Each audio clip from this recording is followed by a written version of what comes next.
नमस्कार, good evening. MP की भी डेट आ चुकी हैं। सभी लोग बहुत परेशान थे। आप लोग देख लीजिएगा, ये जो है आपका आज की डेट में आया है, जिसमें हम सिर्फ डेट की बात करेंगे। टोटल 63 एकलव्य आदर्श आवासीय विद्यालय संचालित हैं और यहाँ पर आप लोगों को जो पहुँचना है वो 18 से 21 चयनित उम्मीदवारों की नियुक्ति पत्र एवं वेतनमान का सत्यापन नेस्ट द्वारा निर्धारित चेकलिस्ट के अनुसार संभाग में होगा, यानी सोसाइटी में। और 26 से 29 आप जो है विद्यालय में आपकी ज्वाइनिंग होगी, चयनित उम्मीदवारों की विद्यालयों में ज्वाइनिंग। तो अब क्वेश्चन ये है कि 18 से 21 ये लोग करा के वापस आएंगे तब ज्वाइन करेंगे। तो ये एक असमंजस की स्थिति है यहाँ पर देखी जाए तो। इन्होंने जैसे 18 से 21 इसमें डेट दी है जो कि वहाँ पर सत्यापन होगा, ठीक। और 26 से 29 मान लो कोई 18 को जाता है तो वो ज्वाइन करने, यानी वहाँ से फिर वापस आएगा, फिर जाएगा। दूर से लोग आएंगे तो कैसे उनके लिए पॉसिबल हो पाएगा, समस्या ये है। अब ज़रा इसमें देख लेते हैं, ये आपकी सोसाइटी ने भेजा है तो सोसाइटी में आपको रिपोर्ट करना होगा।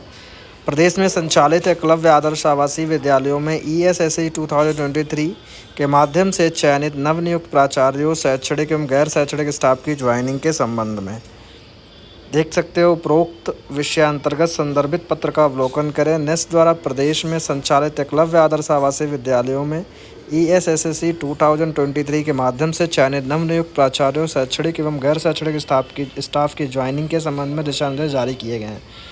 वर्तमान में प्रदेश में कुल 63 एकलव्य आदर्श आवासीय विद्यालय संचालित हैं, जिन्हें संलग्न सूची अनुसार 4 संभागों में विभाजित किया गया है। उक्त सूची अनुसार आपके संभाग में स्थित एकलव्य आदर्श आवासीय विद्यालयों में नेस्ट पदस्थ प्राचार्य, शैक्षणिक एवं गैर शैक्षणिक स्टाफ की ज्वाइनिंग के संबंध में निम्नानुसार कार्यवाही किया जाना सुनिश्चित करें।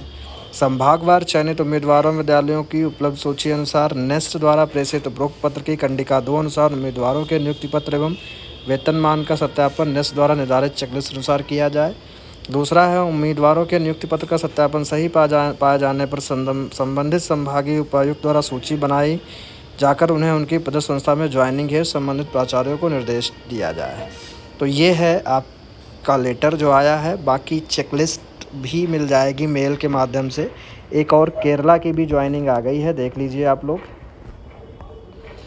ये है nodal officer to mister Vinod Kumar, Kerala MRS society, joining of candidate selected through ESSE 2023 forwarding intimation reference letter number NESTS admin recruitment RO 2023 dated 4/6/2024 to 6/6/2024। Attention is invited to the reference cited as you are selected and advised by NESTS for the post of TGT Social Studies in EMRS Attapadi under this office. You are requested to report to the undersigned on 19/6/2024 11 AM। यानी 19 तारीख से केरला में भी joining है। ये mail के through इस तरीके के मैसेज लोगों को मिल रहे हैं। एड्रेस है, आपको जाना कहाँ है, directorate of schedule tribe development department, 4th floor, Vikas Bhavan, Thiruvananthapuram 33। Documents as instructed by NESTS should be submitted for verification. Contact करना। तो ये मेल लोगों को आए हैं इस तरीके से। और यानी केरला की भी ज्वाइनिंग 19 तारीख से स्टार्ट है और उधर MP की भी ज्वाइनिंग। एक और न्यूज़ निकल के आई है, अभी कुछ लोग आज उत्तराखंड में गए थे, हालांकि उत्तराखंड से मेल नहीं आया, उन्होंने कॉल करी थी वहाँ पर।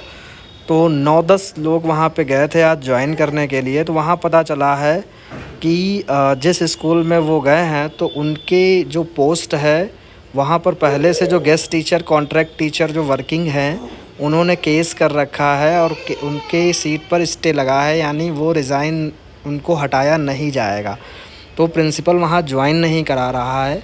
जैसे मान लो किसी विद्यालय में 10 गेस्ट टीचर हैं, 10 में से 3 लोग कोर्ट जा रखे हैं, कोर्ट से वो स्टे ले आए हैं, तो वहाँ पर उन 3 पोस्ट पे ज्वाइनिंग नहीं हो रही है, बाकी 7 पे रिलीव करके हो रही है।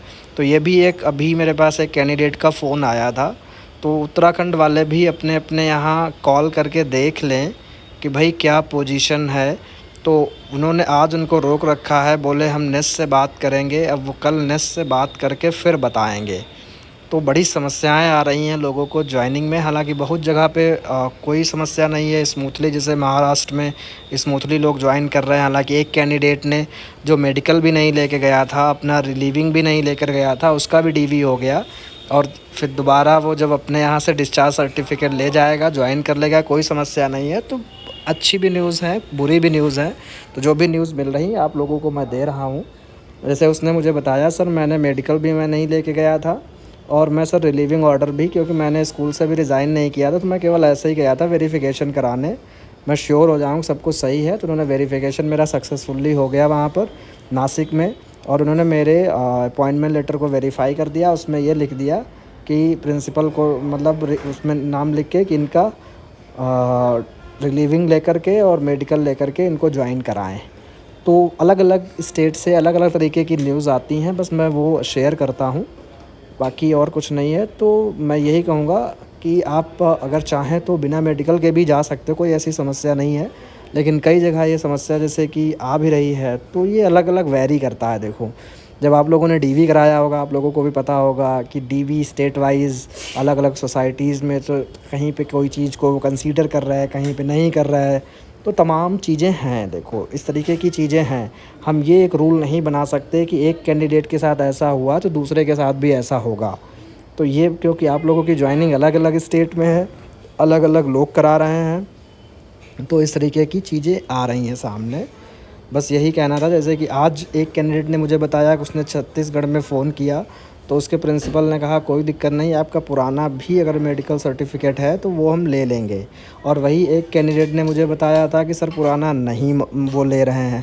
तो वही दोनों बातें निकल के आ गई हैं, ठीक है। तो इसीलिए मैं यही कहता हूँ कि आप अपने प्रिंसिपल से या वहाँ पे कोई पर्सन ऐसा जिससे आप कांटेक्ट कर सके, पूछ लें तो ज़्यादा बेटर है। किसी एक बात से हम कोई भी कह नहीं सकते कि ऐसी ही बात है, दोनों चीज़ें हैं। अब जैसे यहाँ पे देखो, एक कैंडिडेट ने मुझे बताया कि सर मैं मेडिकल भी नहीं लेके गया था, फिर भी मेरा हो गया। तो मेडिकल जब वो ज्वाइन करने विद्यालय में जाएंगे तब देंगे, अभी क्योंकि वो दूसरे डिपार्टमेंट में वर्किंग है, और दूसरे डिपार्टमेंट में वर्किंग की वजह से उन्होंने रिजिग्नेशन अभी नहीं दिया था, उन्होंने केवल डीवी कराया नासिक में पहुँच के। अब वो फिर आ गए हैं और वहाँ से फिर अपना अब प्रॉपर रिज़ाइन करके फिर जाएँगे। हालाँकि क्योंकि समस्या ये भी है, लोगों का कंसर्न है, लोग पूछ रहे हैं कि सर मान लो अभी डीवी यहाँ सोसाइटी में होगा, हमारे डॉक्यूमेंट में कोई कमी हुई और हमने यहाँ रिज़ाइन कर दिया, फिर गए और वहाँ पता चला हमारा रिजेक्शन हो गया, तब तो इधर से भी नौकरी से जाएंगे। तो बेटर ये है, आप चाहें तो थोड़ा इतना रिस्क ले सकते हैं, थोड़ा खर्चा होगा, आपको 2 बार दौड़ना पड़ेगा। आप बिना रिजिग्नेशन दिए आप वहाँ पे डीवी करा आइए, और मतलब फिर उसके बाद आके आप आराम से अपने डिपार्टमेंट में रिजिग्नेशन दे कर के, रिलीविंग लेकर के विद्यालय ज्वाइन करिए, कोई समस्या नहीं है। ये भी ऐसी सूचना मिल रही है, ठीक है। और हालांकि यही नियम भी होता है, जो ये नियम है। मैं भी अगर बात करूं अपनी, तो जब मैंने जीआईसी अपना ज्वाइन किया था उस समय, तो मेरे भी डॉक्यूमेंट सारे चेक हुए थे। एक बार लिस्ट जब आई थी मेरे, मतलब मुझे ज्वाइनिंग मिला था, तो हालांकि ये मेरा सौभाग्य कहो या जो भी कहो, उस समय छुट्टियां चल रही थी, तो मैं अपने घर पे ही था और उसी समय ज्वाइनिंग आ गई थी। तो ज्वाइनिंग जब लेटर आया, तो लेटर आने के बाद मैंने वेरिफिकेशन